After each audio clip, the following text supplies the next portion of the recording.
barulah dimulai takbir sampai dengan salam. Dan menariknya, itu pun ada maknanya. Jadi bukan ujuk-ujuk takbir gitu kan. Kemudian setelah itu mengucapkan kalimat Allahu Akbar, lalu kemudian baca surat, ruku, i'tidal, sujud terus sampai selesai. Semua ada maknanya.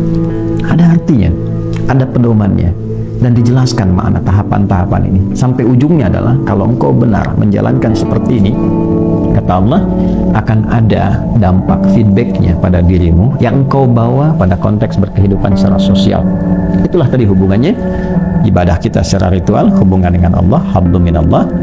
Lalu setelah praktek ini berlangsung, keimanan kita dibuktikan lewat ibadah, wujudnya sholat, akidah, iman, pembuktinya sholat, dampak dari sholat. Nah, ini di muamalah ibadah sosial. Ini yang dimaksud utslu ma ukhya ilaika minal kitab wa aqimis shalah innas sholata tanha 'anil fahsya wal munkar. Kalau salatnya benar, ada evaluasi diri, ada perbaikan, ada ketundukan, tawadhu, maka muncullah kemudian langkah preventif dari berbagai tindakan yang buruk, fahsya, keburukan dari syahwat, maaf, zina, pornografi, porno aksi, LGBT, kata-kata kotor, jorok, gitu kan?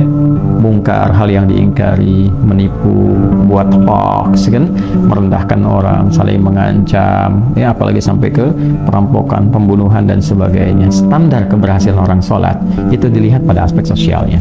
Ya, jadi kalau ada orang yang terlihat sholat tapi ternyata bermasalah dari aspek sosialnya, ini menunjukkan ada yang belum sempurna dari sholatnya.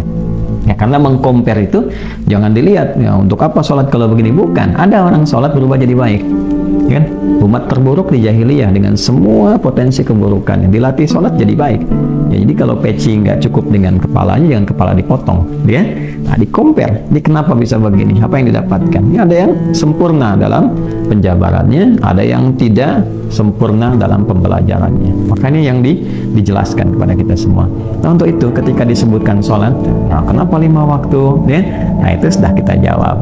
Kenapa gerakannya begini? Sudah kita jawab, bahkan secara detail.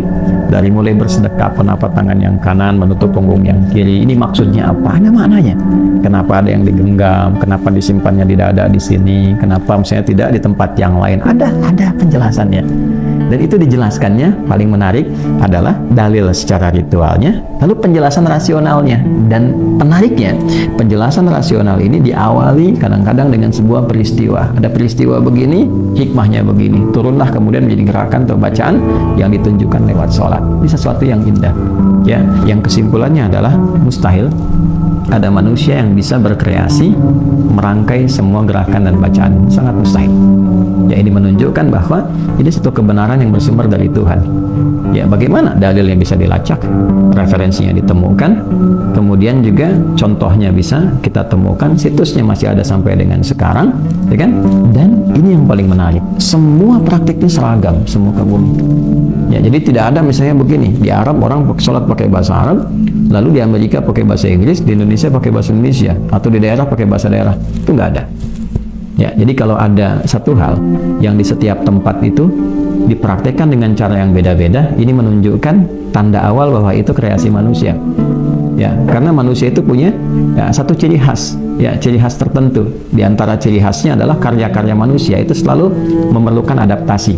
Ya, bikin novel bagus kan diterjemahkan. Ya, dari terjemahan itu baru dia bisa akses dan sebagainya.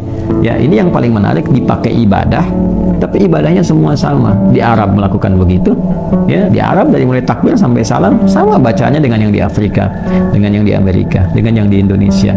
Siapa manusia yang bisa membuat semua ini dengan seragam, dilakukan 5 kali dalam sehari, bacaannya sama, ya kan? Dan dia punya makna. Ini poin besarnya, dia punya makna, punya dampak dalam kehidupan. Ini mustahil ada karya manusia demikian. Ini menunjukkan satu kebenaran dalam risalah Islam.